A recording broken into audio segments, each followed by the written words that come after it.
خبر شامل کرتے ہیں خانوال سے ڈپٹی کمشنر آغا ظہیر عباس شیرازی نوجوانوں کو کھیلوں کی بہترین سہولیات کی فراہمی کے لیے متحرک۔ رپورٹ کر رہے ہیں رانا ایڈی پرنس جی۔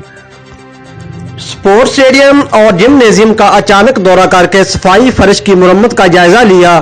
جمنیزیم کی نئی مشینری سی سی ٹی وی کیمروں کو بھی چیک کیا۔ ڈپٹی ڈائریکٹر ڈیولپمنٹ شاہد رجمن اور district sports officer Ghulam Murtaza ہمراہ تھے۔ اسٹیڈیم کی ٹوٹی چار دیواری کے تعمیر کے لیے پروسیس جلد شروع کرنے کا حکم۔ ڈپٹی کمشنر کا لاہور موڑ کے علاقہ میں ٹف ٹائل کی تنصب کا بھی معائنہ۔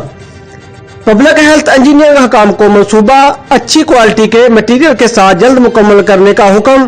ڈپٹی کمشنر کو فٹ بال چوک پر سیوریج لائن کی صفائی بارے بھی بریفنگ دی گئی۔ رانا ایڈی پرنس، جیو ایکسپریس نیوز، اڈا چھپ کلاں، خانیوال۔